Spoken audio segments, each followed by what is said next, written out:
All right, so we got to clean this wound up here. It's got this fibrosis on here. Right, this little scab here.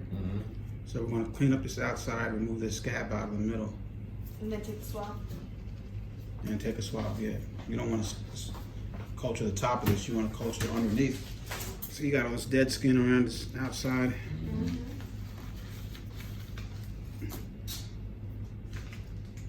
So the reason why this occurs is because of the swelling, the up and down of the toe. And often the skin doesn't keep up with the change in the size. So as you get the swelling and it goes back down, you end up with all this loose skin.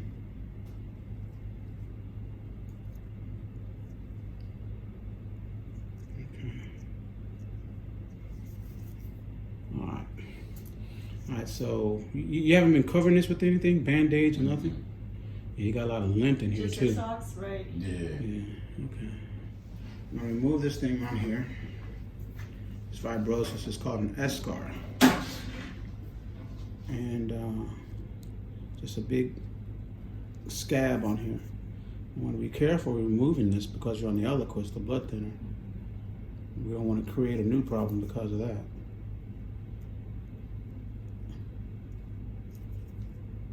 Alright.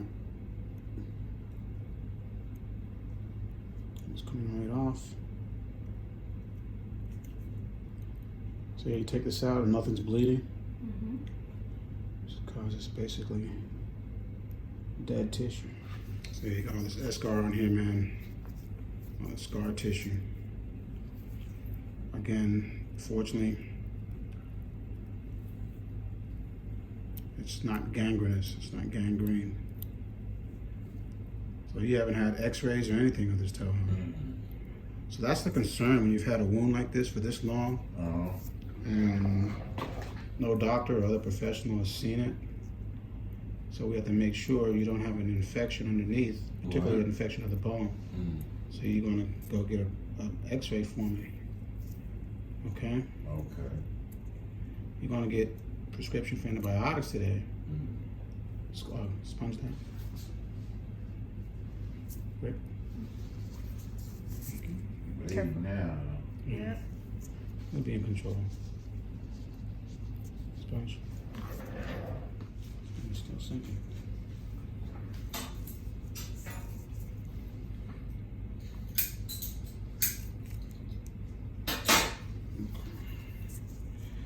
Alright, so we got the eschar off. Still some fibrosis there, but we're not going to be too aggressive today because of the Eliquis. Alright. Move the gauze, please.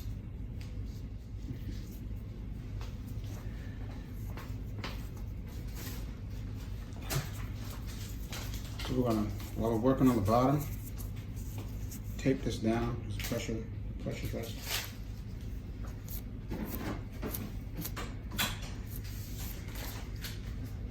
Now let's see if there's anything under here that should not be here.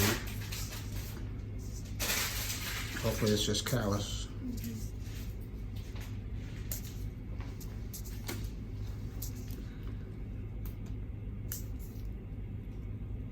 Again, because of the Eliquis, we got to be very careful not to be too deep.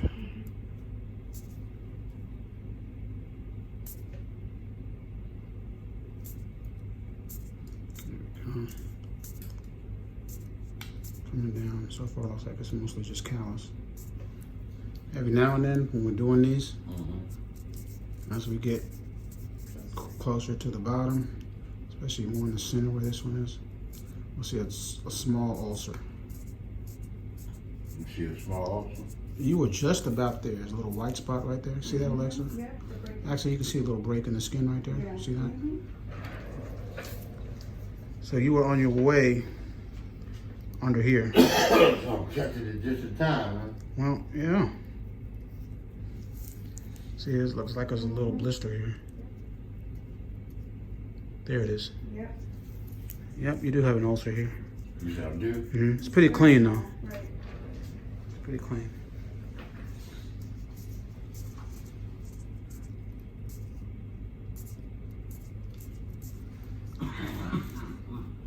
See that? Kind of little fibro. Uh, Kind of little fibro fatty there. Spray that for me.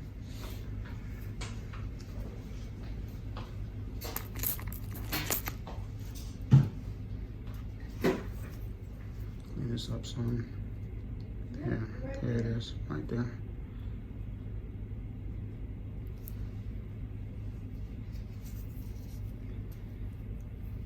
See that?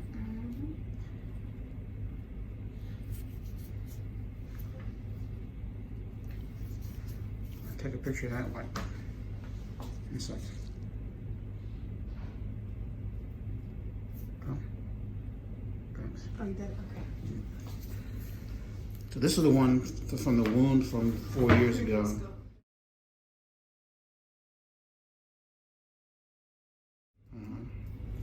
So you see how it healed up real nice? Up there, yeah. I pulled together, but he has this callus buildup right there. So you have to be sure there's nothing under there.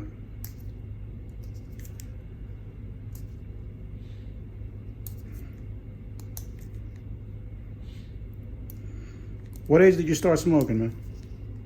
12. 12? Yeah. 12 years old. I was drinking and smoking. Oh, snap. Chasing and smoking.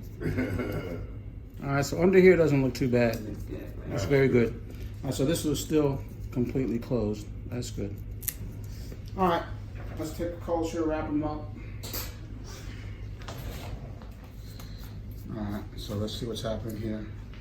Let's see, there's definitely some dried blood under there. Okay. Let's make sure there's nothing insidious hiding under here.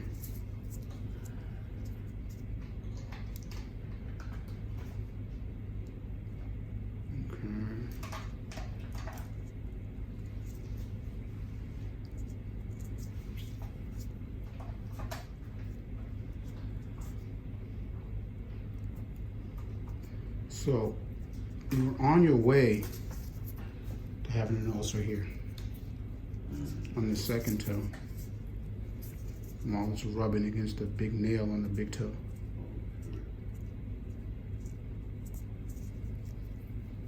But it's fortunately not a wound.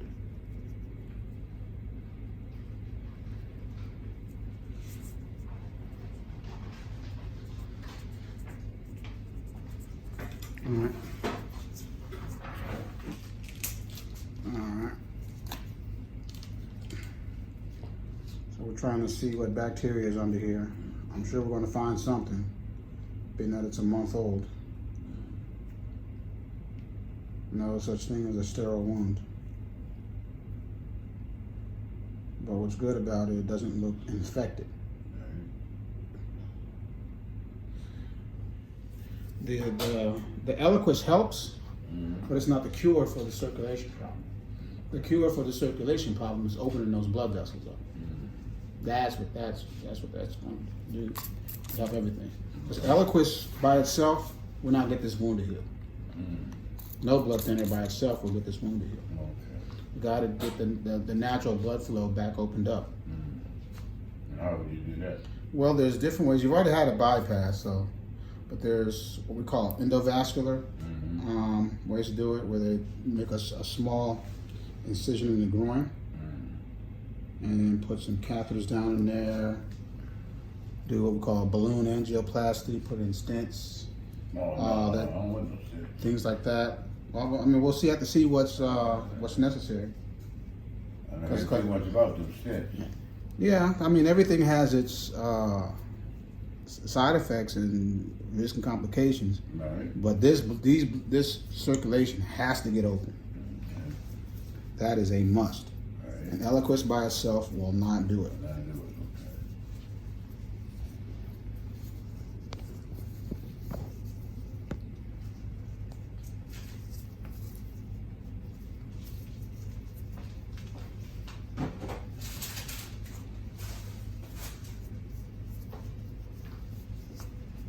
Good. Mayonnaise.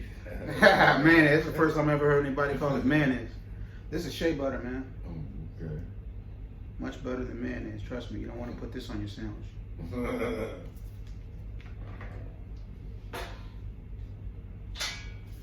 So let's just good for moisturizing the skin. Okay. You know, those days of the Vaseline like you've been doing, that's gotta stop. Okay.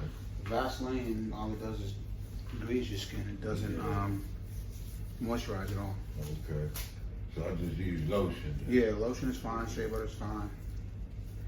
Those are the things you want to be doing right now.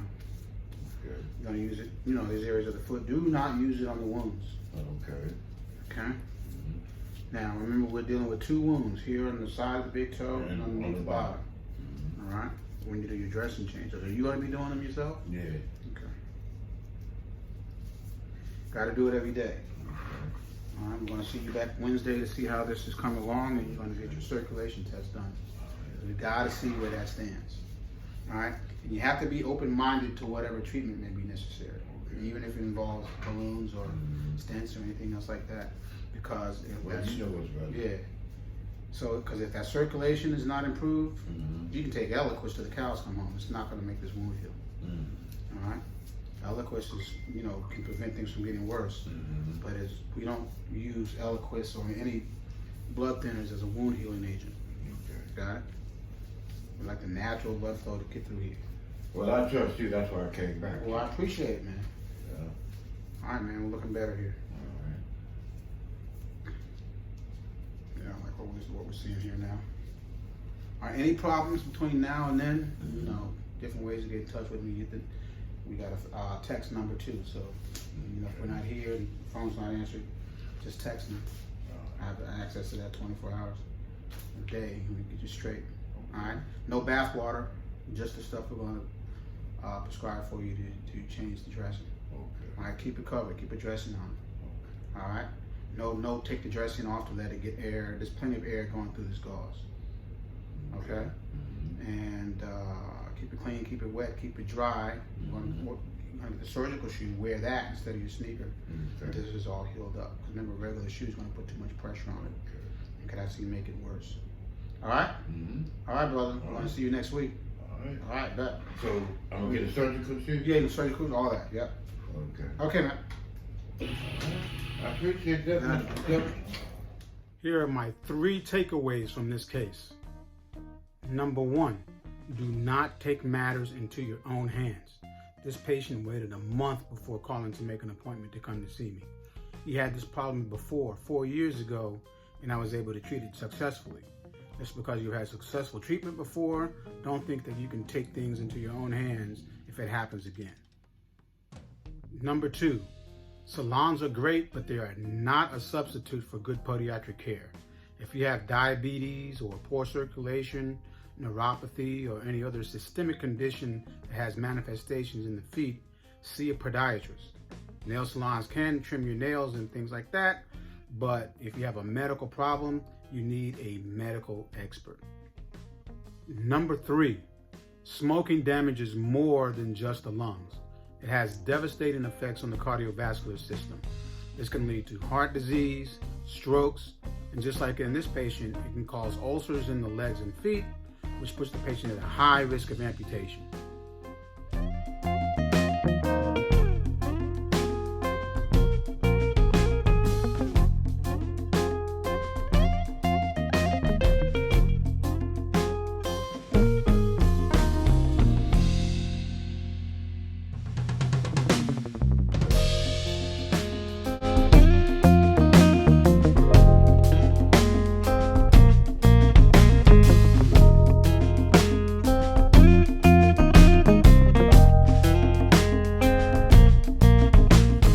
Jefferson, the DC Foot Doctor.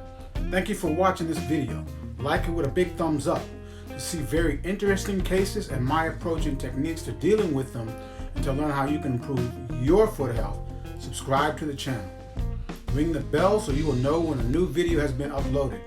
Follow me on social media at DC Foot Doctor. Most importantly, take care of your feet.